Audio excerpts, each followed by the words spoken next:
Hello everyone, and welcome to the 13th devlog for my sandbox management game, Mini Golf Tycoon. The name is pretty self-explanatory, but if you haven't seen my videos before, it is essentially a game in which you build and manage your very own mini golf park, and watch guests play your holes or play them yourself. Now with all that out of the way, let's get started with the video.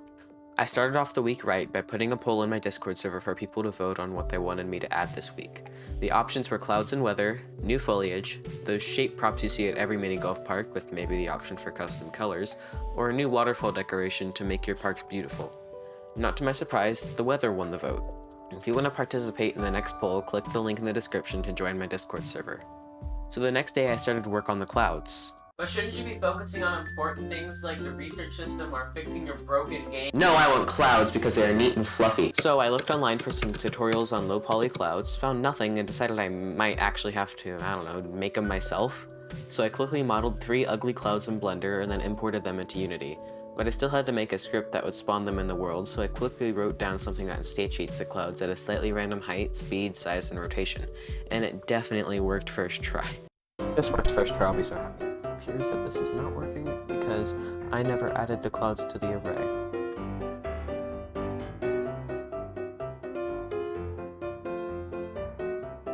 This works second try, I'll be so happy, let's see.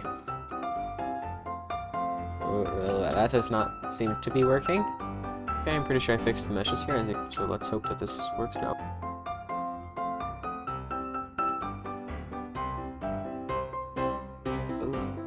I thought I did spaced out. Hold on, let me fix. See if it works now. I just changed it and added spaced out world into the thing. Why is this moving?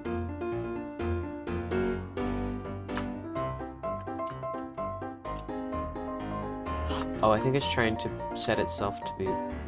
Okay, it should still actually be where it is. Well, yeah, these are working a little better now. They look a little weird. Let's just increase this X range to like 100. See if that actually changes anything. Yeah, it does, okay.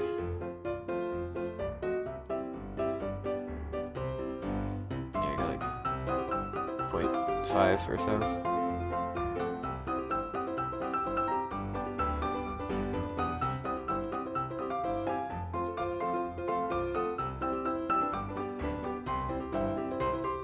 So as you can see, it definitely worked the first time without any hitches. I set them up in the main scene, and with the post-processing they look great.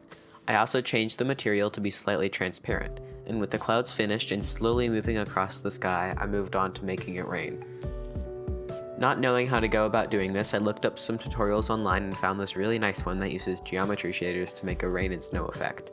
I really only need the rain for now, but snow could be a thing later on in different environments. After implementing this, I thought it would be no good to have it constantly raining, so I had to make a script that would gradually change it back and forth after random times. After a bit of math, I got it working well, and also decided to change the color of the clouds when it rains. I think this looks great. With the nice calming music in the background, it can be very relaxing to just sit and watch the rain. I also made a new song, so here's a little segment for you to listen to.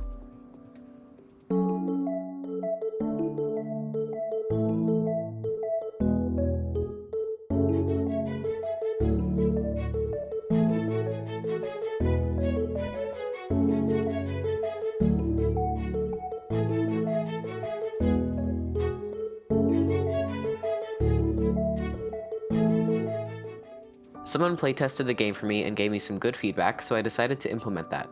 I added a button to move an entire hole and its props. Currently there is no way to rotate it. Then I made the add node button work a little better by, instead of it just spawning the node somewhere off in the distance, it allows you to move it around with your mouse first, then place it, which also just streamlines the building process a bit. On Sunday, which was Easter for me, I went to this traveling Pixar themed mini golf park near me, and I took a few photos and videos of things I thought were pretty cool. First, there was this loop that wasn't perfectly even, as it had to fit in the 95 shape. Then there was this ramp that went to a target with 3 different outcomes depending on where you landed. Also a Plinko style thing where you put your ball in one of 5 holes and it had a chance of coming out in 4 places. Like these cool metal tubes. There was this weird guy whose mouth opened and closed, and finally there was this tricky hole with a piano staircase thing where you had to control 3 of the keys to guide the ball down. None of my family made it all the way. That's all I took pictures of, but it was a pretty neat place.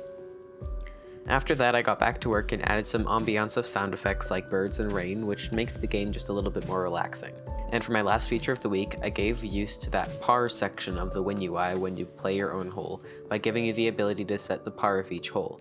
It's a simple input field that sets a variable, but eventually I think I can do something with the par. Maybe have guests say the hole is too easy if the par is too high, or too hard if it's too low.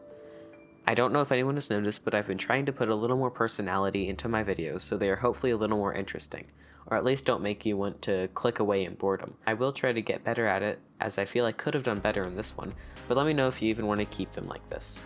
Anyway, I think that's all I have time for this week, and I hope to see you in the next one. Bye!